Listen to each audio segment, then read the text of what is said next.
नमस्कार दोस्तों, स्वागत है आपका। आज हम बात करने वाले बहुत ही अहम विषय पर। क्या हुआ कि हाल ही में एक सर जी थे, मुझसे बात कर रहे थे। तब बात करते करते उन्होंने मुझे ये कहा कि एक कोई देवता का नाम लिया, हिंदू भगवान का। और उन्होंने बाद में मुझसे ये कहा कि पहले मैं इन भगवान की पूजा करता था, बहुत ही मेरी श्रद्धा थी, लेकिन अब मुझे ये पता चल गया है कि इससे भी बड़े कोई भगवान हैं और उन भगवान ने इन भगवान को निर्माण किया है। तो तब मुझे पता चला कि ये तो कोई बड़ी भगवान नहीं है, तो उससे अच्छा है कि उनके से बड़े जो भगवान हैं मैं उनकी पूजा करता हूँ।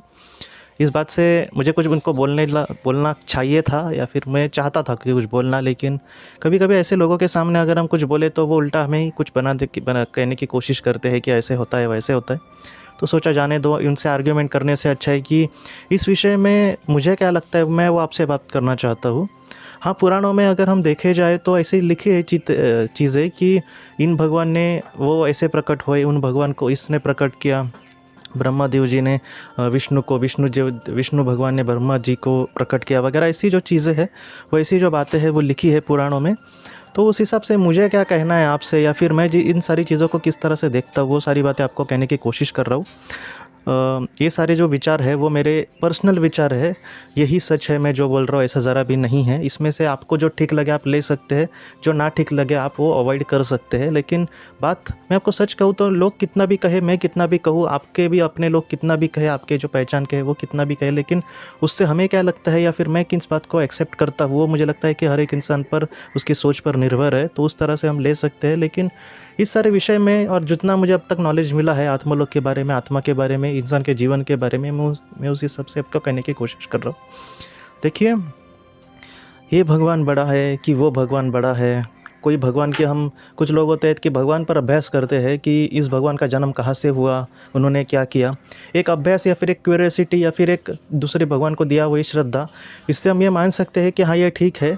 लेकिन हम उनके जीवन के बारे में पढ़कर वो कितने बड़े हैं या फिर वो कितने छोटे हैं, इस पर हम कितना इंटरेस्ट दें। कुछ लोग कभी कभी मतलब किसी भगवान का मैं नाम नहीं यहाँ पे लेना चाहता, किसी भगवान का नाम लेंगे और मैं उनको पूछता हूँ तो कभी कभी वो लोग कहते हैं कि वो तो दूसरे भगवान के दास है, तो तुम उसका ही ये करना, तो ये तुम्हारे मदद करेंगे। देखिए, ऐसा ज़रा भी नहीं है कि मैं इस भगवान की पूजा करता हूँ मतलब मुझे कुछ अलग मिलेगा, और मैं उस भगवान की पूजा करता हूँ मतलब कुछ अलग मिलेगा। भगवान, ये संज्ञा क्या है, ये कंसेप्ट क्या है, इसको मैं आपको समझाने की कोशिश कर रहा हूँ। देखिए, भगवान, मैं जिस तरह से भगवान को देखता हूँ वो इस तरह से है कि एक ईश्वर, एक परम शक्ति या फिर एक महाशक्ति जिसने इस दुनिया को निर्माण किया है, जो इस दुनिया को चलाती है, तो भगवान वो है। मुझे नहीं लगता कि जैसे माता पिता हमारे होते हैं उनका हम दर्जा नहीं ये कह सकते कि ये कितने बड़े हैं वो कितने छोटे हैं। इनका जो दर्जा है वो इतना बड़ा है कि हम सोच भी नहीं सकते। इसलिए कहा जाता है कि पूरे महासागर की दुनिया में जितने भी महासागर है उन सारों की अगर सिहाई की जाए और जितने भी फूल पत्ते हैं उनका कागज़ किया जाए, मतलब वनस्पतियों का, फिर भी हम अपने माता पिता के गुणगान नहीं कर सकते। तो ऐसी चीज़ है। या फिर परमात्मा के भी बारे में वही कहा जाता है कि इतनी सिहाई भी अगर हम करें और उस परमात्मा के लक्षण को लिखने की कोशिश करें तो भी वो सिहाई कम पड़ जाएगी। वैसे ही मुझे लगता है भगवान जैसे हमारे माता पिता जैसे ही है कि उन्होंने हमें निर्माण किया है। ये जो आत्मा जो हमारी है, हमारा जो शरीर है, उन सारी चीज़ों को उन्होंने निर्माण किया है। इस वजह से ये बड़ा कि वो छोटा, इसमें हम अटकने से अच्छा है कि हम ईश्वर में अटके। जो ईश्वर है वो मुझे नहीं लगता कि कभी छोटा होता है। कभी कभी कुछ लोग अपने माता पिता को ईश्वर मानते हैं। संत ज्ञानेश्वर की जगह अगर ज्ञानेश्वर जी की अगर हम बात करें तो इतने बड़े वो इंसान, इतने बड़े संत थे, उन्होंने अपने भाई को बड़ा अपना मतलब गुरुजन माना था। मतलब क्या है कि हमें अटकना नहीं है। मैं कह रहा हूँ कि ये बड़ा कि वो बड़ा। कुछ लोग हाल ही में मुझसे एक जन कह रहे थे कि मैं पहले इनकी भक्ति करता था, बाद में मैं अगर उनकी भक्ति करता तो मेरा कुछ अलग ही लेवल हो जाता। अच्छा हुआ मुझे समझ में आया कि उनसे भी बड़े कोई भगवान है। ये मतलब मैं आपको सच कहूँ तो हंसने जैसी बात लगती है कभी कभी। आप सोचिए कि जो थोड़ी सी चीज़ उसको पता चल गई थोड़ी सी, और वो एकदम उसका मतलब उसकी श्रद्धा ही पलट गई, और वो उसने अभी भी भगवान ही अपना बदल दिया।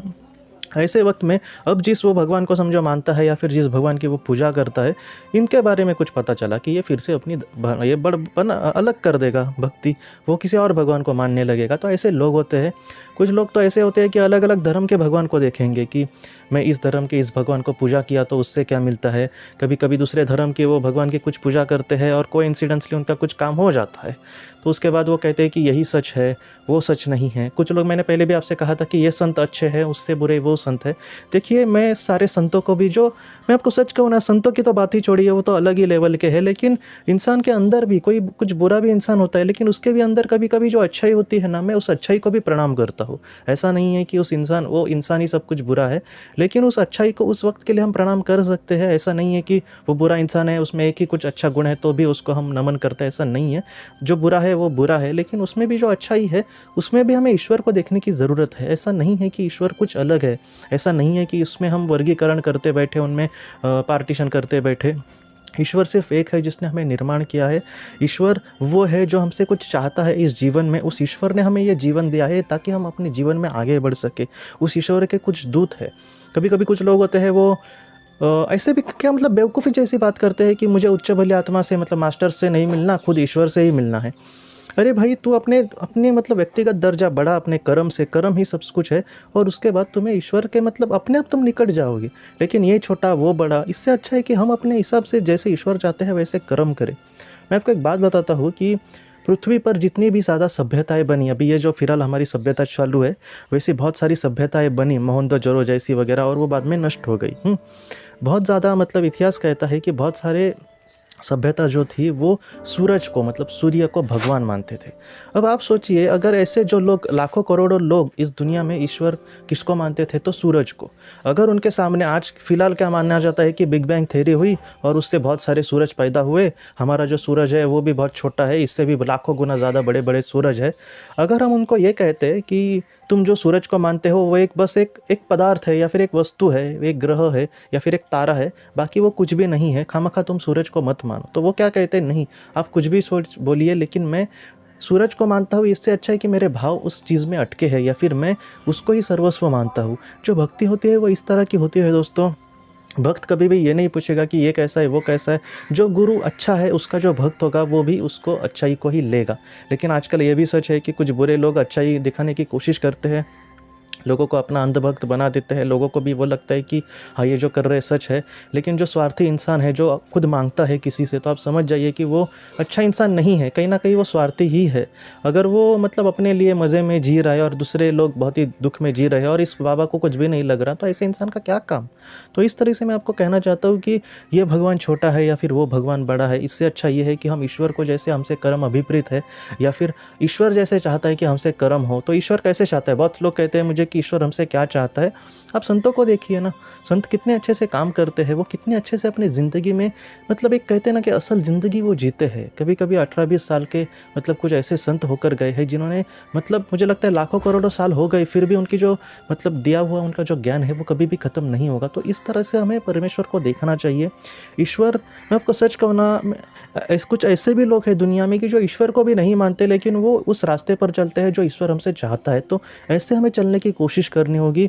हम यहाँ पे मतलब ईश्वर क्या हमसे चाहता है हमें पता नहीं होता, हमें ईश्वर क्या हमसे चाहता है वैसे हमें अगर पता हुआ तो वैसे कर्म हमारे हाथों से अटक होते नहीं। और हम क्या करते हैं कि ये बड़ा कि वो छोटा। इससे अच्छा है कि हम अपने आप को देखो कि हम कितने बड़े और छोटे हैं ईश्वर के सामने। कोई एक संत है, कोई हमारे आजू बाजू में अच्छे कुछ लोग होते हैं, कितना अच्छा काम करते हैं, उनके साथ हम अपनी कंपैरिजन कभी भी नहीं करते कि ये कितना अच्छा काम करता है और मैं कुछ भी नहीं करता। हम इतना इससे ये जितना करता है उतना नहीं कर सकता, लेकिन थोड़ा बहुत इसको मदद कर सकता हूँ, कुछ आर्थिक मदद कर सकता हूँ, महीने में इसको मैं 100-200 रुपये दे सकता हूँ, इतना तो हम कर सकते हैं। हमारे आजू बाजू में कितने लोग अच्छे होते हैं, या फिर कोई अच्छे लोग, कोई एक NGO वगैरह होती हैं जो अच्छा कुछ काम करती है, हम अपने हिसाब से कितना उनको देने की या फिर अपने हिसाब से कितना उनके लिए कुछ श्रमिक मदद भी करने की कोशिश करते हैं। हम ये नहीं सोचते कि मैं कितना अच्छा हूँ और वो कितना बड़ा है, या फिर मैं कितना छोटा हूँ उसके सामने, या फिर मैं भी अपने कर्मों से उससे भी अच्छा बन सकता हूँ। हम ये सोचते हैं कि हम जिस भगवान को मानते हैं वो कितना बड़ा है। ऐसा नहीं है दोस्तों। भगवान का जो दर्जा है वो इतना ऊंचा है कि हम नहीं कह सकते। महत्वपूर्ण है कि हम अपना दर्जा जो है, हम अपनी जो कीमत है वो अपने कर्मों से कितना मूल्य हमारा बढ़ाते हैं, और उस मूल्य बढ़ाने के लिए हम पृथ्वी पर आए हैं। इसका मतलब ये भी नहीं है कि हम बहुत ही छोटे हैं और हम अपने आप को कुछ भी ना समझे। अच्छा ये है कि हम उस ईश्वर की भक्ति को, या फिर ईश्वर के मतलब जो होता है ना कि हम जीवन को समझे और उस जीवन में कुछ अच्छा बनने की कोशिश करें, तो इस तरह से हमें आगे बढ़ना होगा और ईश्वर से हम इस तरह से नज़दीक जा सकते हैं। ऐसा अगर अभी मैंने आपसे कहा कि ऐसा अगर कोई इंसान अगर भगवान को माने भी ना, फिर भी वो ईश्वर के बहुत करीब जाएगा। क्यों? क्योंकि वो कर रहा है जो ईश्वर उससे चाहते हैं। तो इस तरह से हमें ईश्वर को देखना होगा। मैं आपको पहले भी कहता हूँ कि ईश्वर का जो नाम है मुझे नहीं लगता वो महत्वपूर्ण है। ईश्वर के दिल में, जैसे माँ अपने बेटे को उसके नाम से नहीं पुकारती, लेकिन एक अलग पेट नेम देती है या फिर किसी अलग भी नाम से पुकारती है, लेकिन उसके माँ के अंदर जो ममता है वो सबसे बड़ी होती है अपने बेटे के लिए। वैसे ही हम ईश्वर को किस नाम से पुकारते हैं वो महत्वपूर्ण नहीं है, हम अपने दिल से उस ईश्वर को किस तरह से देखते हैं। मैं अगर कुछ बुरा करूँगा तो मेरा ईश्वर जो मुझसे सबसे करीब है, मैं दिल से उसकी भक्ति करता हूँ, वो मुझे देख कर आए तो उसको क्या लगेगा मुझे देख कर। तो इस तरह से हमें अपने कर्मों को मतलब अपने अटेंशन रहना होगा और इस तरह से हमारे हाथों से अच्छे कर्म होने चाहिए और बुरे कर्म नहीं होने चाहिए। कुछ लोग भगवान भगवान करेंगे, भगवान की मतलब पालखी उठाएंगे, ये सब करेंगे और बुरे भी कर्म करेंगे, किसी को दुखाएंगे, मतलब दारू शराब वगैरह पिएंगे। ऐसी भक्ति कौन से काम की। और ऐसे भक्त मतलब खामखा बोलने तो मत जाइए कि मैं इस भगवान को बहुत मानता हूँ। वो ऐसी भक्ति को या फिर ऐसे मतलब कितना भी उसकी श्रद्धा हो उसको ज़ीरो वैल्यू है। क्यों? क्योंकि वो ऐसा मतलब वो भगवान भगवान कर रहा है, भगवान की पालखी उठा रहा है, लेकिन वो वैसा नहीं रिएक्ट कर रहा है या फिर ऐसा वो नहीं बर्ताव कर रहा है जैसे खुद भगवान उससे चाहते हैं। तो ऐसा जो होता है दोस्तों, उसको एक पाखंडी इंसान कहा जाएगा। ऐसा जो इंसान होता है, भगवान उसका कुछ बुरा करेंगे हमें नहीं पता, लेकिन भगवान की जो भक्ति है वो उसको कुछ भी नहीं देगी या फिर वो भगवान के निकट नहीं जाएगा। इससे अच्छा ये है कि हम ज़्यादा भगवान भी ना करें, लेकिन हम ऐसा कुछ बर्ताव करने की कोशिश करें। हम अपने दिल में दोस्तों पवित्रता को, अच्छाई को, निस्वार्थता को इतना अच्छे से इन सारी चीज़ों से हम कर्म करें, इन सारी चीज़ों को लेकर, तो हम ज़रूर ईश्वर के निकट जाएंगे और हमारे पूरे जीवन का दोस्तों हमेशा सार्थक हो सकता है। तो दोस्तों आज की इस भाग को लेकर अगर आपके कोई भी सवाल हो तो आप ज़रूर पूछें, जितना हो सके मैं उसका आपको जवाब देने की कोशिश करूँगा। हम अपनी अगली वीडियो में मिलते हैं। आप अपना अपने परिवार का ख्याल रखना। आपका बहुत बहुत धन्यवाद। ज़िंदगी की रोशनी ये संस्था ऐसे लोगों के लिए काम करती है जिन्होंने किसी अपने को खोया है या फिर जो लोग अपनी ज़िंदगी में बहुत ही ज़्यादा दुखी है। जो लोग इस संस्था से जुड़ते हैं उनको तकरीबन 50 किताबें भेजी जाएगी उनके व्हाट्सएप पर या फिर ईमेल पर। ये किताबें आत्मलोक या फिर मौत के बाद हमारे साथ क्या होता है, इन सारी चीज़ों की आपको पूरी तरह से जानकारी देगी। और इसके साथ साथ आपको एक पास्ट लाइफ रिग्रेशन थेरेपी की ऑडियो भी भेजी जाएगी।